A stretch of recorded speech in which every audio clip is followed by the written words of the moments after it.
And we now welcome to our pulpit Reverend Michael Dowd as he will share his words of inspiration for us. Thank you, Emmy, and thank you, Cassandra. That was absolutely fabulous. Oh, I'm just a little moved at the moment. I just thank you for this opportunity to speak with you all. This is such, to use religious language, this is such a holy time. Saints and sages and spiritual people throughout the ages have always said that to live the richest, most fulfilling life possible, it's really vitally important that you're in touch with your own mortality and that you keep the awareness of your mortality and our mortality as a guide. I'm speaking to you from Humboldt State University, which is like a ghost town, but this is my outdoor office. This is where I get the, so you'll hear the bells from the chapel. I think one of the great gifts of coronavirus, the title of this little homily is Reality 101, Coronavirus, Climate, and Compassionate Generosity. And I think what coronavirus and climate do more than anything else is remind us of our mortality. That can be painful, especially when we have expanded, as most progressives and liberals have over the previous decades, and in some cases centuries. We've expanded our sense of in-group to include a wider and wider swath of people, a wider number of diverse people throughout culture and around the world. And that can be difficult, that can be challenging. We grieve more when we love more. Joanna Macy, one of my great mentors, says the measure of your grief is the measure of your love. You wouldn't be feeling grief if you didn't feel love. So just briefly, when I speak of Reality 101, well, first of all, for those of you who have never heard me speak, my YouTube channel is Reverend Reality. And I see God as a mythic name for reality, that reality is telling us things through evidence that we now need to pay attention to. It's a life or death matter. Here's my creed in a nutshell, just so you know where I'm coming from. Reality is my God. Evidence is my scripture. The epic of evolution is my creation story. Ecology is my theology. Integrity is my spiritual path. And by integrity, I mean the practices and exercises that help us live in right relationship to reality. So reality is my God. Evidence is my scripture. The history of the universe, the epic of evolution is my creation story, and ecology is my theology. Integrity is my spiritual path, and fostering accountability to the future is my mission. So Connie and I both, my wife, Connie Barlow, is a science writer, and we've been traveling North America for the last 18 years. We've spoken to almost half the Unitarian, probably more than half now, of the Unitarian Universalist denomination. We've spoken hundreds of times in other religious and secular contexts. And basically where science, inspiration, and sustainability intersect is what we're passionate about. And so Reality 101, what I mean by that is, what is the essence? What do we need to know about reality? Because if we don't know it, we're going to be confused. We're going to be angry. We're going to be fearful.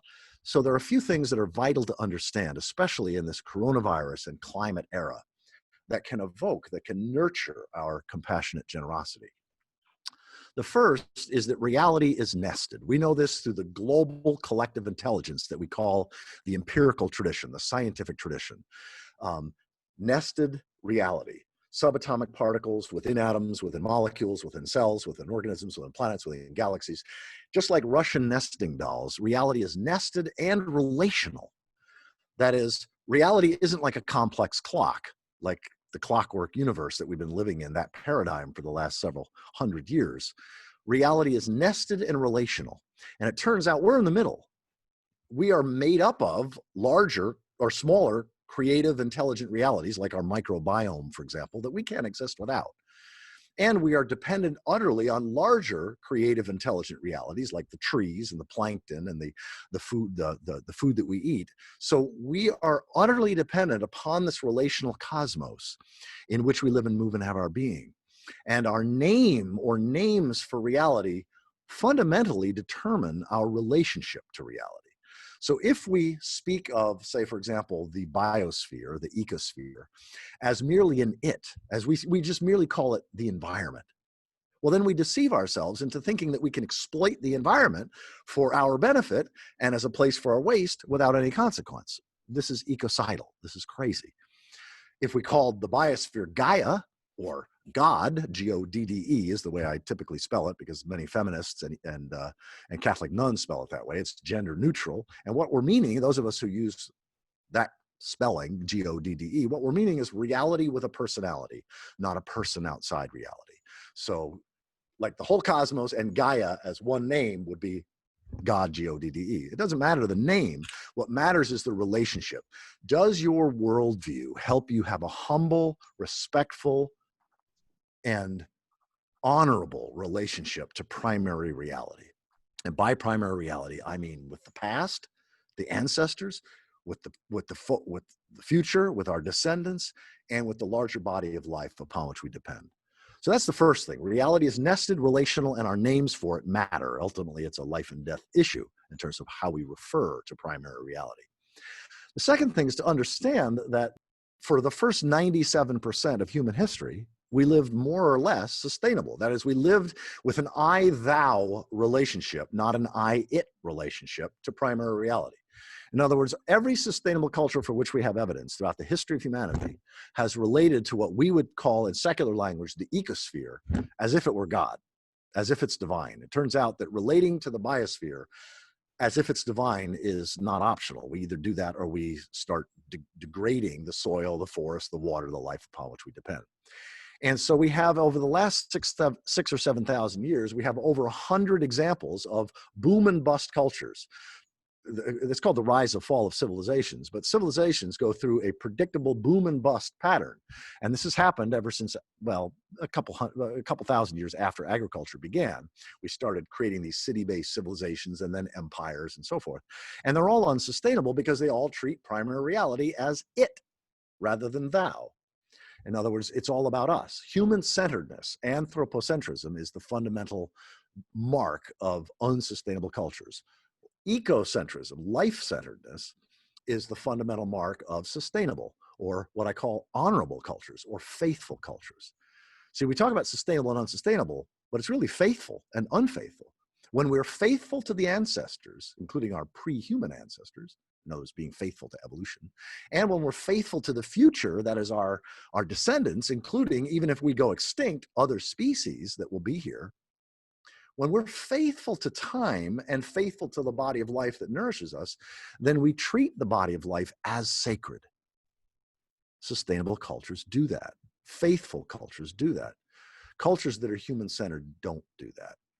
So here we now find ourselves in a coronavirus era with not just climate change on the horizon, but abrupt climate change on the horizon. And if you're not familiar with that distinction, climate change is sort of a gradual process that happens over many decades, centuries, millennia. Abrupt climate change is like 10,000 years of climate change in one human lifetime or less.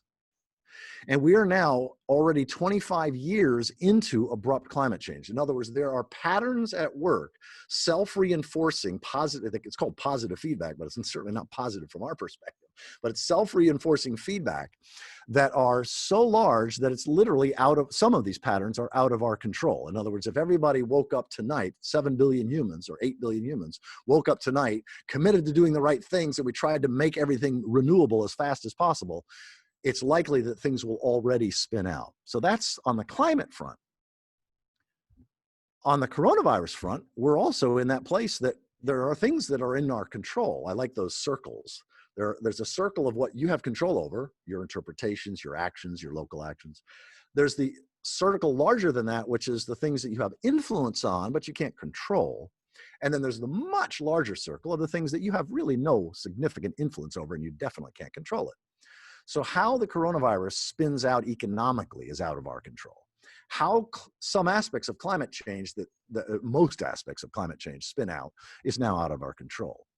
So that old 12-step prayer, God, reality, life, I just choose life, life, grant me the serenity to accept the things I can't change, the courage to change the things I can, and the wisdom to know the difference.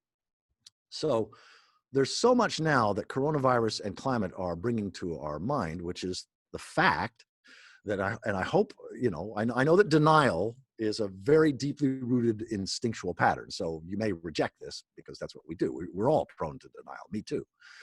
But there is at least a 5% chance that you will die in the next year, or that somebody very close to you will die in the next year. There's at least a 5% chance. It might be more than that. There's at least a 50% chance that everybody on this call will not be alive 10 years from now. That can be looked at as, oh no, don't tell me that.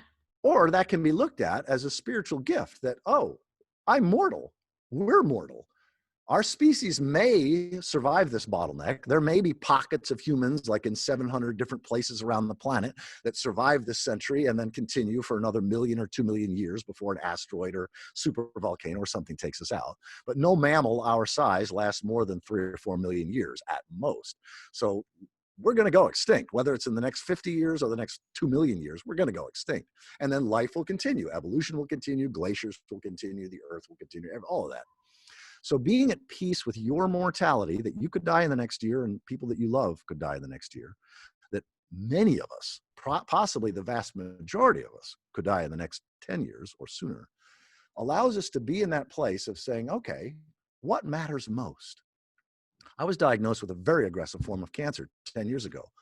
And one of the great gifts of that, when we were looking at the possibility I could die in the next 8 months, because I had a tumor the size of my fist in my spleen, and we were looking at the possibility I could die in the next 8 months. And I wrote a list of all the people that I had, that had been a blessing to me, that had been a contribution to me. And I started reaching out to them one at a time, just thanking them. When you thank somebody, especially if you haven't communicated to them in a long time, what a gift they've been to you, what a blessing they've been to you, you will make not just their day or week, you'll make their month. They will ride on the joy of that. The other thing I did is I made a list of all the people I had harmed or hurt or betrayed or had a negative influence on. Some of those were difficult conversations. There were 2 of the conversations where all I could say was, I don't expect you to forgive me. I just want you to know that I know what a jerk I was, and I'm really sorry.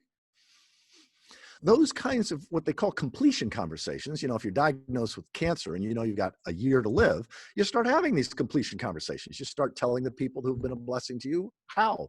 You start apologizing and saying, I regret. I know I can't change the past. If I could go back and do it again, I would have done it differently. I just want you to know that I know I had a negative impact on you. These kinds of conversations, especially when we extend our compassionate generosity, and that's what I want to wind this little homily down on, which is that one of the things that is in our control, that nourishes us so deeply, no matter how scared we are, no matter how terrified for our loved ones we are, no matter how frustrated and angry we are at the political establishment and the economic insanity and the fact that, millions of people are losing their jobs and the stock market's doing okay. Like, what the, that's infuriating. And yet in those times, if we allow ourselves to just genuinely be with the fact that this might be the last year of my life, and if I think of that, like that, the biggest gift is we're present to what a miracle this day is. What a gift this day is. I was almost in tears actually walking on the campus because this is a ghost town. There's nobody here. And while I was walking to the campus here at Humboldt State University, just outside of Eureka in Arcata, I was moved almost to tears. My eyes were getting moist, just like how awesome it is to be surrounded by these incredible redwoods who remind me just how small I am. And so I invite us all in this time of coronavirus, when we don't know the ultimate impact, we could very possibly, we're most likely in the early stages of the next Great Depression. We're also at a place where any one of us and our loved ones could die in the next year or 2. And if the Arctic, if we see an ice-free Arctic where there's no ice or very little ice in the Arctic this September, and all that heat that was being reflected now absorbed into the shallow, our species we could see billions of people. All it takes is 3 of the 5 major food growing regions of the world to fail in the same year, and you've got 2 or 3 billion people dying. So all of that's possible. So that's scary stuff.